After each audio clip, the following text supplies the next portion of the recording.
दोस्तों, तो एपिसोड 12 की शुरुआत एपिसोड 11 के लास्ट सीन से होती है, जहां होमिन यून की चोट पर दवा लगा रही होती है। तभी यून अपनी आंखें खोलकर होमिन को देखता है और अगले ही पल फिर से आंखें बंद कर लेता है। अगली सुबह जब यून की आंखें खुलती हैं, तो वो अपने घर में होता है। फिर वो अपने हाथ की चोट पर लगी उस बैंडेज को देखता है जिस पर लिखा था सब ठीक हो जाएगा, और ये देखकर वो मुस्कुरा देता है। तभी उसकी सर्वेंट आकर कहती है, मिस्टर यून, मिस योना आपसे मिलने आई हैं। अगले सीन में दोनों चुपचाप बैठे होते हैं। तभी योना कहती है, हमारा हेज बिल्कुल ठीक हो गया है, देखो एक ही दिन में काफी रिकवरी कर ली। यून कहता है, तुम्हें आने की जरूरत नहीं थी, मैं हेज को ले आता। तो योना कहती है, मैंने बहुत सोचकर एक फैसला किया है कि हेज को तुम्हारे पास ही रखूंगी। ये सुनते ही यून चौंकते हुए कहता है, क्या सच में? तो वो कहती है, पर मेरी एक शर्त है, या तो कोई रूममेट रख लो या फिर शादी कर लो। इसको संभालने के लिए कोई तो होना चाहिए, बोलो मंजूर है?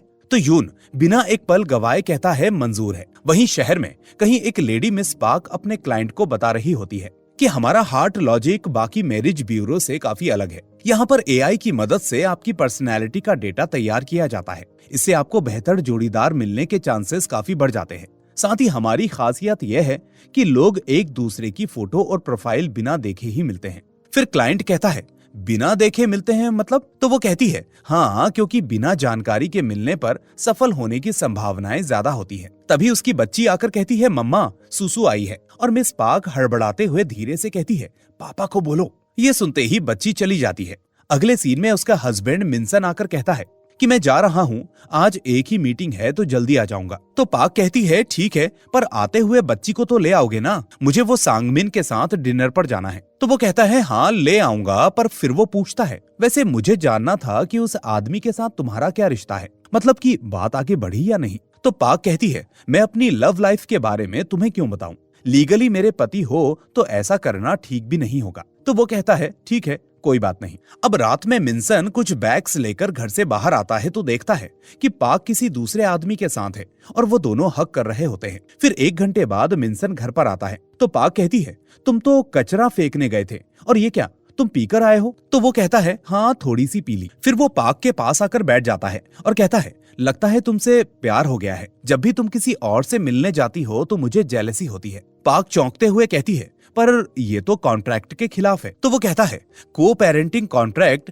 कोरिया में इसका कोई मतलब नहीं है। ऐसे बिना प्यार के परिवार बसाना क्या ये सही फैसला था? पाक कहती है, प्यार एक भावना है जो कभी भी बदल सकती है और इसका अंत तलाक से ही होता है। तो मुझे मेरे बच्चे को किसी तलाकशुदा परिवार में नहीं पालना, मुझे माफ करना, मैं इस परिवार को नहीं तोड़ना चाहती। अब मिन्सन कहता है, ठीक है, तो फिर हम तलाक ही ले लेते हैं। अब मुझे ऐसे घर में नहीं रहना जहां प्यार की कीमत ही ना हो। मैं असली हस्बैंड वाइफ की तरह परिवार बसाना चाहता हूं। फिर अगले सीन में पाक यूलिम के मीटिंग रूम में बैठी होती है, जहां होमिन चौंकते हुए कहती है कि ये कैसा कॉन्ट्रैक्ट है? तो वो कहती है, को पेरेंटिंग कॉन्ट्रैक्ट, जो हमने बिना हस्बैंड वाइफ के रिश्ते के बच्चे को पालने के लिए किया था। मैंने और मिन्सन ने बिना किसी प्यार मोहब्बत के शादी की। हमें लगा था कि ऐसी शादी बाकियों से ज्यादा सुलझी रहेगी। हमने बिना संबंध बनाए ही आईवीएफ से एक बच्चा पैदा किया। ये सुनकर होमिन चौंकते हुए कहती है, तो आप दोनों कभी भी एक दूसरे के साथ नहीं सोए?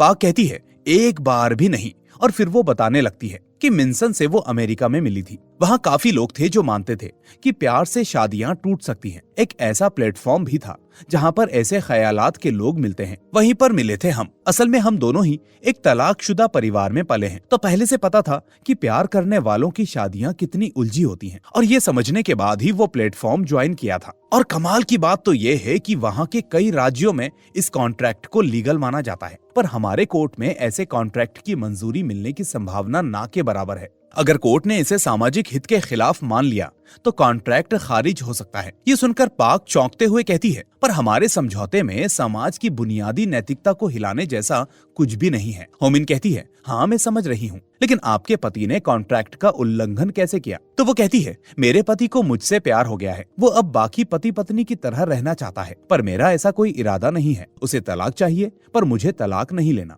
मैं चाहती हूँ हमारा कॉन्ट्रैक्ट बरकरार रहे, वही मेरे लिए सही रहेगा। अब अगले सीन में यून हेज की फोटो देखकर उसी पल के बारे में सोच रहा होता है जब उसकी एक्स वाइफ ने कहा था कि या तो रूममेट रख लो या फिर शादी कर लो। फिर थोड़ी देर इसी बारे में सोचने के बाद वो मैरिज ब्यूरो के बारे में सर्च करता है और हार्ट लॉजिक में अपनी प्रोफाइल बनाता है। वहीं इधर मिस पार्क अपने मैरिज ब्यूरो के बारे में होमिन को बताती है और कार्ड देते हुए कहती है, आपने शायद शादी के बारे में सोचा नहीं होगा, पर सच कहूं तो यही सही समय है। होमिन कहती है, आपका शुक्रिया, पर ये कितनी अजीब बात है ना कि आप खुद तो प्यार में बिलीव नहीं करती पर दूसरों के जोड़े बनाने का काम करती हैं। तो पाक कहती है, क्योंकि प्यार से कहीं ज्यादा ये मायने रखता है कि आप एक दूसरे के लिए कितने सही हैं। तो हमारी कंपनी आपके लिए सही पार्टनर चुनने में काफी हेल्प करती है। ये आपके लिए फायदेमंद रहेगा, इसलिए टाइम मिले तो ट्राई कीजिएगा। होमिन कहती है, ठीक है, मैं ट्राई करूंगी। अब रात में होमिन अपनी टीम को पूरी बात बताती है। लिजिन कहता है, ये क्या बात हुई? बिना शारीरिक संबंध बनाए, बिना जज्बातों के सिर्फ एक बच्चा पालने के लिए शादी करना, क्या ये आपको सही लगता है? तो यून कहता है, कुछ लोग तो कुत्ता पालने के लिए भी शादी करना जरूरी समझते हैं। अब ये सुनते ही सब लोग उसे घूर घूर कर देखते हैं और लिजिन को तो कुछ समझ में ही नहीं आता। फिर यून बात को संभालते हुए कहता है, प्यार बदल सकता है, जबकि शादी तो कभी ना बदलने वाले कॉन्ट्रैक्ट जैसी होती है। तो इसमें फर्क होना तो लाजमी है। अगर कोई बिना जज्बातों के बच्चे को पालने की जिम्मेदारी के आधार पर परिवार बसाने की कोशिश करता है तो इसे मैं समझ सकता हूँ। फिर लिजिन कहता है, जो भी हो, कोर्ट ऐसे कॉन्ट्रैक्ट को समाज के खिलाफ ही मानेगा। अब तो इस केस में कुछ भी नहीं बचा है। तभी होमिन कुछ सोचने के बाद कहती है, समय के साथ सामाजिक बदलाव भी जरूरी है। मेरा मानना है कि हमें शादी को भी अब अलग तरह से समझने की जरूरत है। क्या मैं इस केस को ले सकती हूँ सर? तो यून हाँ में जवाब देता है और योन कहती है, मैं भी तुम्हारा साथ दूंगी। अब अगले दिन नायन बताती है कि मिस्टर बांगजी ने कॉल किया था और हमारा शक बिल्कुल सही है, ये सब मिस्टर को का ही किया धरा है। अब बांगजी ने बताया कि वो मिस्टर को के खिलाफ हमें सारे सबूत दे देगा और इसके बाद उन्हें यूलिम से निकाल दिया जाएगा और अगर वो ब्लू स्टोन पर सारा इल्जाम डालते हैं तो भी उन्हें 80 बिलियन वॉन का जुर्माना देना पड़ेगा। चाहे वो कोई भी रास्ता चुने, उनका फंसना तो तय है। मिस्टर को अभी भी बांगजी पर सब कुछ थोपना चाहते हैं, शायद इसीलिए वो हमारा साथ देने के लिए राजी हुआ है। तभी यून के पास लिजिन का डीएम आता है कि मिस्टर बांगजी को भी मिस्टर को ने पूरा हिस्सा दिया था। ये देखते ही यून कहता है, उसने हमारे बारे में कुछ पूछा क्या? तो नायन बताती है कि टेक्निकल डॉक्यूमेंट्स के बारे में पूछ रहा था। तो मैंने कहा कि वो तो है ही नहीं, जबकि वो तो मिस्टर ली के दिमाग में है। यून कहता है, मुझे नहीं लगता कि ये बांगजी मिस्टर को के साथ धोखा कर सकता है। कहीं मिस्टर को ने ही उसे हमारे बारे में जानने के लिए तो नहीं भेजा था। नायन कहती है, तुम्हें ऐसा क्यों लगता है? तो वो कहता है, मिस्टर को ने ही उसे बड़ी फंडिंग दिलवाई थी। फिर मिस्टर जी कहता है, इसका मतलब बांगजी मिस्टर को का चेला है।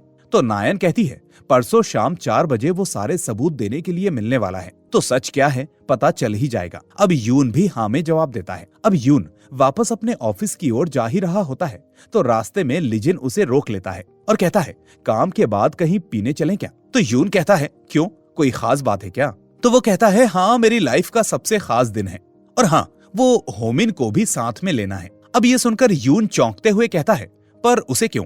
तो वो कहता है, बात ही कुछ ऐसी है, मुझे किसी लड़की की सलाह की जरूरत है। अब यून बिना कोई सवाल पूछे कहता है, ठीक है, और फिर वो अपने ऑफिस की ओर निकल जाता है। अब रात में तीनों एक बार में बैठे होते हैं और लिजिन बताता है कि वो मिस योन को डेट कर रहा है। होमिन कहती है, मैं जानती थी, आप दोनों की हरकतें देखकर मुझे अजीब लगा था। लिजिन कहता है, तुम तो बिल्कुल हैरान नहीं हुई। खैर, बात यह है कि मैं शादी करना चाहता हूँ। ये सुनते ही यून कहता है, किसके साथ? और होमिन भी सेम सवाल पूछती है। लिजिन कहता है, अरे मिस योन को डेट कर रहा हूँ तो शादी भी उनसे ही करूंगा ना। होमिन कहती है, वो सब छोड़िए, आगे बताइए करना क्या है? तो वो कहता है, योन को प्रपोज करना चाहता हूँ, तो इस बारे में आप दोनों से राय लेनी थी कि उन्हें प्रपोज कैसे करूँ। होमिन कुछ सोचने के बाद कहती है, मेरे पास एक आइडिया है, क्यों ना आप उन्हें खुद से लिखा हुआ लव लेटर पढ़कर सुनाएं। तो वो कहता है, आइडिया थोड़ा पुराना है पर पसंद आया मुझे, तो बताओ क्या लिखूं उसमें? होमिन कहती है, बताना तो चाहती हूँ पर मैं खुद भी नहीं जानती। मुझे तो ये भी नहीं पता कि शादी और प्यार एक साथ चल भी सकते हैं या नहीं। लिजिन कहता है, तुम हेल्प नहीं कर रही बल्कि कंफ्यूज कर रही हो। फिर वो यून से पूछता है, भाई तुझे क्या लगता है? तो यून कहता है, शादी प्यार की बुनियाद पर बनी होती है, बस समय के साथ प्यार करने का तरीका बदल जाता है। होमिन पूछती है, वो कैसे? तो वो कहता है, पति पत्नी का जो प्यार होता है वो जुनून से शुरू होता है और फिर एक दूसरे का साथ बनकर खत्म हो जाता है, लेकिन जुनून खत्म होने का ये मतलब नहीं है कि उनका प्यार ही खत्म हो गया। एक दूसरे के साथ वफादारी, अपनापन, ये भी असल में प्यार के ही दूसरे रूप हैं। तो ये सुनते ही लिजिन कहता है, मुझे मेरा जवाब मिल गया। फिर टिश्यू और पेन उठाते हुए कहता है, एक बार फिर से बताना तूने जो बोला अभी। और होमिन भी उसकी हेल्प करती है। 1 घंटे बाद बाहर आते हुए लिजिन और होमिन एक एक पैग और पीने की रिक्वेस्ट कर रहे होते हैं, लेकिन यून कहता है, नहीं नहीं, तुम दोनों पियो, मेरा हो गया। पर फिर भी वो दोनों बच्चों की तरह जिद करने लगते हैं। यून कहता है, ठीक है, बस एक और आज का आखिरी जाम। और ये सुनते ही दोनों खुशी के मारे उसे सैल्यूट करते हैं। अब तीनों फिर से पीने बैठ जाते हैं और एक एक करके 4 से 5 बोतलें पी जाते हैं। अचानक से लिजिन खड़ा होकर घर जाने लगता है और होमिन कहती है, होने वाले दूल्हे राजा, ध्यान से घर जाना। थोड़ी देर बाद दोनों कार में सो रहे होते हैं और तभी यून का हाथ गलती से होमिन के हाथ को टच करता है। अगले ही पल उसका सारा नशा उतर जाता है। वो अपने हाथ को वहां से नहीं हटाती और यून की तरफ देखती है जो नींद में सो रहा था, और वो चुपचाप उसे देखती ही जाती है। अगले दिन कोर्ट में हान कहता है, होमिन, तुम बहुत दिनों बाद मिली, तुमने वाकई में एक इंटरेस्टिंग केस लिया है। वो खिलखिलाते हुए चुपचाप आकर बैठ जाता है। अब कोर्ट की कार्यवाही शुरू करते हुए जज साहिबा कहती हैं, बचाव पक्षवादी के तलाक की वजह क्या है? तो होमिन कहती है, जज साहिबा, वादी यानी कि मिस्टर मिन्सन प्रतिवादी यानी कि मिस पार्क को तलाक इसीलिए देना चाहते हैं क्योंकि प्रतिवादी किसी और से प्यार करने लगी हैं। पर सिविल कोड के आर्टिकल 841 के तहत अगर जोड़ीदार की बेवफाई के लिए पहले से ही माफी दी गई हो तो वो तलाक की मांग नहीं कर सकते। इस केस में वादी और प्रतिवादी ने शादी के वक्त ही भावनात्मक और शारीरिक संबंध को अलग रखने पर, एक दूसरे की डेटिंग लाइफ स्वीकारने पर और बच्चे को पालने की जिम्मेदारी को मिलकर उठाने पर सहमति दी थी। ये सिविल कोड के आर्टिकल 841 में पहले से ही दी गई सहमति में आता है। तभी हान कहता है, नहीं, वादी सिर्फ ये नहीं कह रहे कि प्रतिवादी किसी दूसरे आदमी के साथ फ्लर्ट कर रही थी। वो अब बिना प्यार और बिना शारीरिक संबंध के अपनी शादीशुदा जिंदगी जीना नहीं चाहते। भले ही उन्होंने पहले अपनी सहमति दी हो, पर अब उन्होंने अपनी सहमति साफ साफ वापस ले ली है। तो होमिन कहती है, लगता है आप कॉन्ट्रैक्ट का मतलब जानते ही नहीं हैं। अगर आप इसे एक तरफा वापस लेते हैं तो क्या ये कभी हुआ ही नहीं? तो वो कहता है, वो कॉन्ट्रैक्ट ही अनैतिक है। ऐसा कॉन्ट्रैक्ट जिसमें आपस में संबंध बनाने की अनुमति ना हो या फिर किसी तीसरे के साथ के अफेयर को स्वीकारा गया हो, ऐसा कॉन्ट्रैक्ट शादी की बुनियादी नैतिकता और समाज के खिलाफ है। होमिन कहती है, फिर तो जिन कपल्स में प्यार नहीं है या फिर वो साथ में नहीं सोते तो उन सभी का तलाक होना चाहिए। और इस तरह से ये दोनों आपस में ही भिड़ जाते हैं। फिर योन बात को संभालती है और जज साहिबा कहती हैं, फैसला अगली सुनवाई पर सुनाया जाएगा। अब कोर्ट रूम से बाहर आते ही हान होमिन को रोकते हुए कहता है, 1 मिनट, बात करनी है। होमिन कहती है, बोलो, क्या बात करनी है? यून भी इनकी बातें सुन रहा होता है और तभी हान कहता है, मैं कईयों को डेट कर चुका हूं पर तुम्हारा ख्याल मुझे बार बार परेशान करता है। मैं सब कुछ ठीक करके तुमसे शादी करना चाहता हूं। तो होमिन कहती है, तुम उस काबिल हो ही नहीं। प्यार तो दूर की बात, तुम वफादार भी नहीं हो। और मैं किसी बेवफा आदमी के साथ शादी करना तो दूर की बात है, उसे डेट भी नहीं करूंगी। इतना कहकर वो वहां से चली जाती है। फिर शाम को 4 बजे नायन अपनी टीम के साथ मिस्टर बांगजी का वेट कर रही होती है। तभी उसके पास हाइनी कोर के स्टाफ का कॉल आता है और उसकी बात सुनते ही चौंकते हुए वो कहती है, क्या? हम लोग अभी आते हैं। वहीं इधर मिस्टर बांगजी मिस्टर ली से कह रहा होता है कि कॉन्ट्रैक्ट पर साइन कीजिए और तुरंत आपको 20 मिलियन वॉन दे दिए जाएंगे, ज्यादा मत सोचिए। मिस्टर ली जानता था कि वो सड़क पर आ चुका है और उसे पैसों की बहुत ज्यादा जरूरत है। मिस्टर ली कहता है, क्या सच में मेरे यहाँ साइन करने से हाइनी कोर के स्टाफ को निकालने से रोक दिया जाएगा? तो मिस्टर माइकल, जो कि ओपीटी कंपनी के सीईओ का आदमी था, वो कहता है, आप खुद इसे कई बार पढ़ चुके हैं। कॉन्ट्रैक्ट के हिसाब से आपको बस हाइनी कोर की टेक्नोलॉजी को डेवलप करना है और बदले में आपको 20 मिलियन वॉन मिलेंगे और कंपनी के पुराने स्टाफ को निकाला नहीं जाएगा। तभी वहां पर नायन भी अपनी टीम के साथ चली आती है, पर सिक्योरिटी वाले इन तीनों को अंदर जाने से रोक लेते हैं। फिर कुछ देर के बाद हाइनी कोर का पुराना स्टाफ आता है, जो सिक्योरिटी वालों की धज्जियां उड़ाते हुए अंदर घुस जाता है। तभी स्टाफ वाले कहते हैं, सर, आपको हमारे लिए ये सब करने की जरूरत नहीं है। नायन कहती है, मिस्टर ली, हमें इसे ठीक करने का एक मौका दीजिए। फिर कहती है, मिस्टर माइकल, अगर आप चाहें तो हम मिलकर बीच का कोई रास्ता निकाल सकते हैं। अब यून माइकल के साथ मीटिंग करता है और नायन मिस्टर बांगजी के साथ बात करती है। यून कहता है, देखिए, अगर आपने ब्लू स्टोन पर केस किया और जीत भी गए, फिर भी उनके पास इतने पैसे नहीं है कि वो आपको लौटा पाएंगे। और मिस्टर ली एकमात्र वो इंसान है जो आपकी इस टेक्नोलॉजी को डेवलप कर सकते हैं। इसलिए हाइनी कोर को 120 बिलियन वॉन में वापस से ब्लू स्टोन को बेच दो और आपके पैसे हम उनसे दिलवा देंगे। साथ ही बदले में आपको इस टेक्नोलॉजी को यूज करने का लाइसेंस दिया जाएगा। पर हाइनी कोर के असली मालिक हमेशा मिस्टर ली ही रहेंगे। माइकल कुछ देर सोचने के बाद अपनी कंपनी के सीईओ से बात करता है और यून से कहता है, ठीक है तो फिर ऐसा ही करते हैं। इधर नायन भी मिस्टर बांगजी को कन्विंस कर लेती है। बांगजी कहता है, ठीक है मैं इन्वेस्टर को बोलकर 120 बिलियन वॉन वापस दिलवा दूंगा, पर हमने जो 15 बिलियन वॉन हाइनी कोर में इन्वेस्ट किए थे वो हमें वापस चाहिए। नायन कहती है, ठीक है आपको आपके पैसे मिल जाएंगे। अब रात में होमिन एक होटल में जाती है जहां काउंटर पर बैठी लेडी कहती है, हेलो मैम किस नाम से बुकिंग है? तो होमिन हार्ट लॉजिक का नाम लेती है। लेडी चेक करके बताती है कि आपकी पार्टी आ चुकी है, मेरे पीछे आइए। और होमिन चुपचाप उसके पीछे चल देती है। फिर लेडी रेस्टोरेंट एरिया में एक टेबल की ओर इशारा करती है और होमिन उसकी ओर आगे बढ़ती है। फिर वो बैठते हुए हेलो कहती है तो पता चलता है कि ये तो अटर्नी यून है।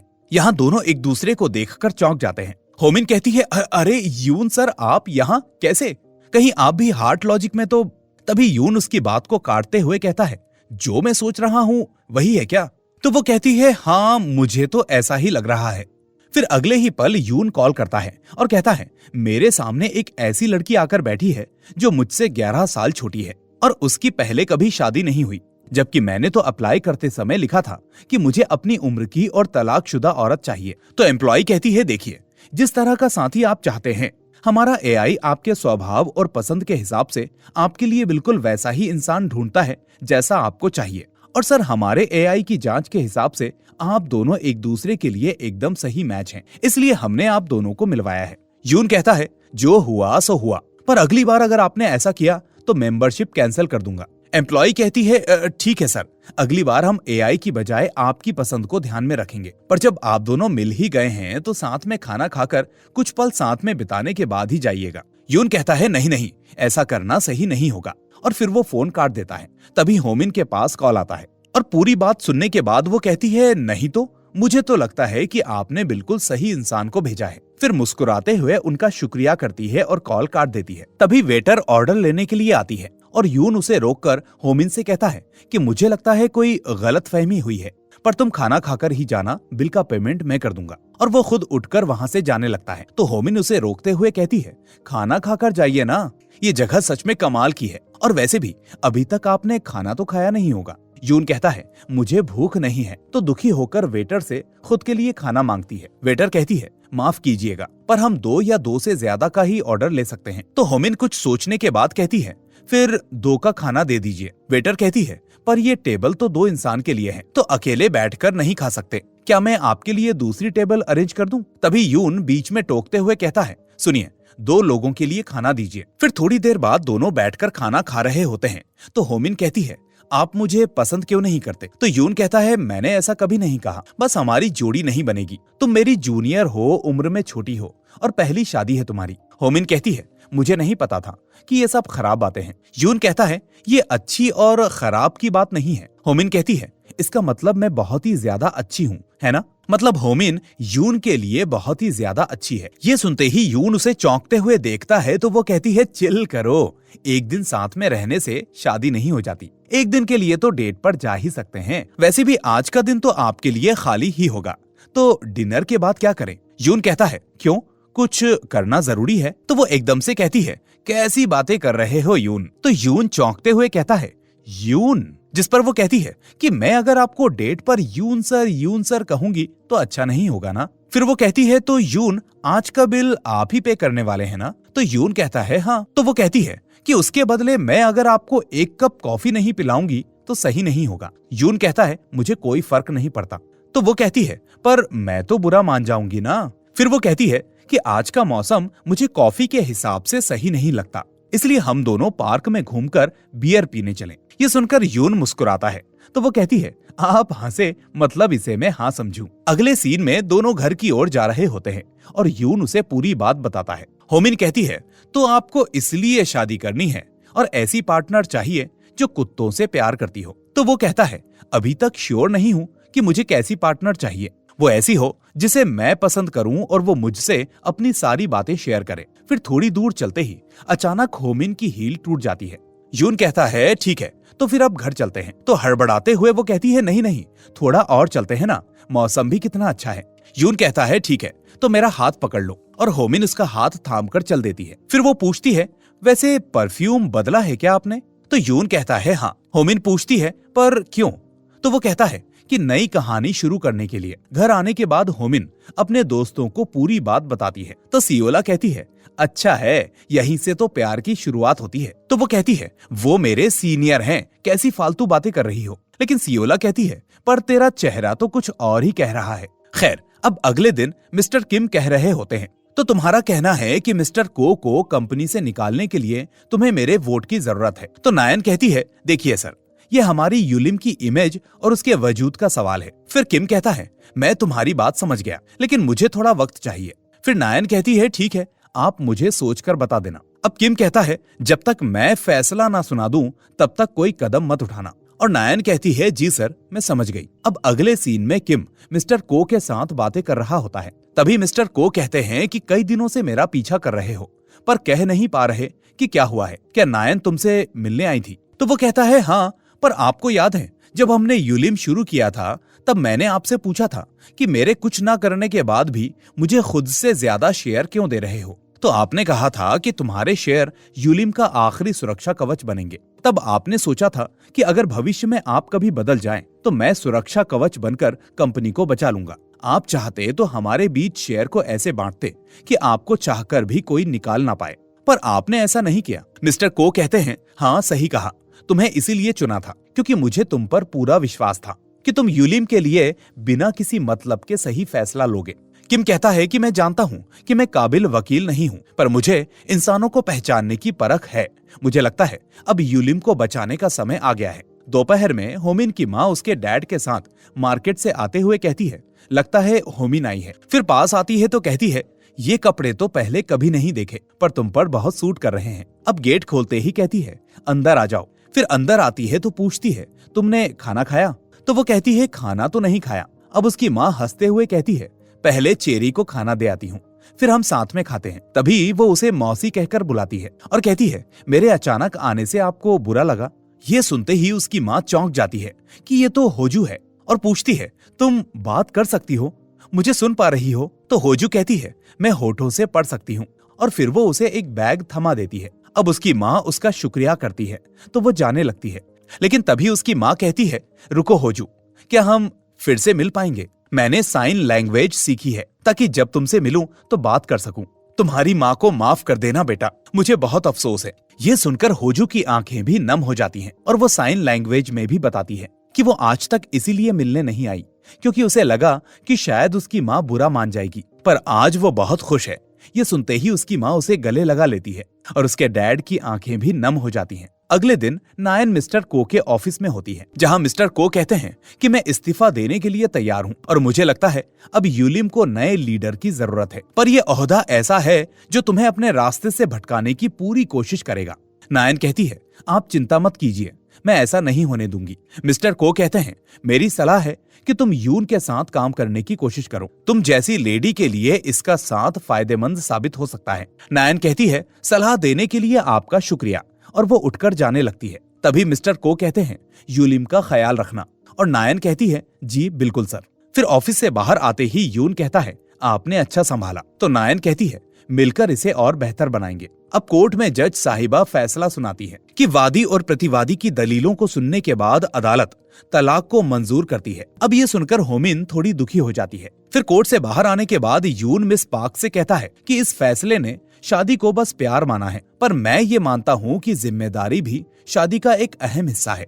मैं उम्मीद करता हूँ कि आप ये ना सोचें कि इस फैसले से एक माता पिता की जिम्मेदारी और उसमें छुपी इज्जत और सच्ची भावना को खारिज किया गया है। तो पाक कहती है नहीं, मैं ऐसा बिल्कुल नहीं सोचती। फिर यून और होमिन का शुक्रिया करके निकल जाती है। तभी मिन्सन पीछे से आकर उसे रोकता है और कहता है क्या हम अपने बेटे को साथ में लेने जाएं? फिर कहता है छोड़ो, मैं चलता हूँ। तभी पाक कहती है साथ चलते हैं, खाना भी खा लेंगे। ये सुनकर वो चौंकते हुए कहता है क्या सच में? और दोनों बातें करते हुए निकल जाते हैं। ये देखकर यून और होमिन एक दूसरे को देखकर मुस्कुराते हैं। फिर रात में पूरी लिटिगेशन टीम मिलकर डेकोरेशन कर रही होती है। ओसांग कहता है, आप ठीक तो है ना, इतना घबरा क्यों रहे हैं? तो लीजिन कहता है, अरे नहीं नहीं, मैं क्यों घबराऊंगा? तो ओसांग कहता है, पता नहीं मुझे क्यों इतनी टेंशन हो रही है। तो चोई कहती है, डर तो मुझे भी लग रहा है। हेयोन कहता है, अरे इसमें घबराने की क्या बात है, ये तो बस फॉर्मेलिटी है। तो लीजिन कहता है, नहीं है।